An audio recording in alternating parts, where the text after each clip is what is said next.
Les signes de la fin des temps? Es-tu prêt? Un jour, cette terre prendra fin. Les maisons que nous construisons, les richesses que nous accumulons, les projets que nous préparons, tout cela disparaîtra. Mais avant l'heure, Allah nous a donné des signes et des rappels afin que nous nous réveillions avant qu'il ne soit trop tard. Le prophète Mohammed, sallallahu alayhi wa sallam, nous a parlé de nombreux signes de la fin des temps. Parmi les petits signes mentionnés dans les hadiths, la multiplication des épreuves, la perte de confiance, la propagation de certaines mauvaises pratiques et la compétition dans la construction de bâtiments toujours plus imposants. Mais attention, ne cherchons pas à dire « Voilà, cet événement précis signifie que la fin du monde est demain ». Personne ne connaît l'heure.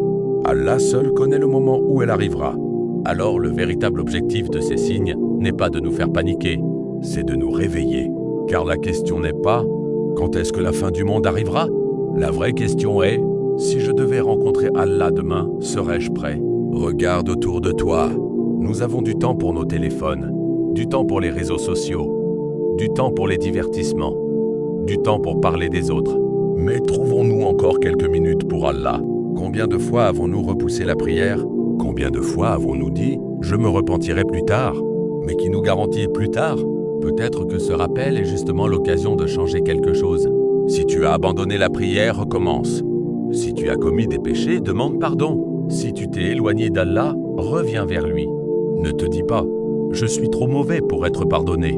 Non, la porte du repentir est encore ouverte. La fin des temps ne doit pas seulement nous faire peur, elle doit nous pousser à devenir meilleurs, à prier davantage, à faire davantage de bonnes actions, à pardonner, à aider nos parents, à donner en aumône, à faire du dhikr, à demander pardon à Allah et surtout à ne jamais désespérer de sa miséricorde. Ô Allah, protège-nous des épreuves, raffermis notre foi, pardonne nos péchés et fais que nous quittions ce monde alors que tu es satisfait de nous. Prépare nos cœurs à ta rencontre et accorde-nous le paradis par ta miséricorde. Amin. N'attends pas de voir les derniers signes pour revenir vers Allah.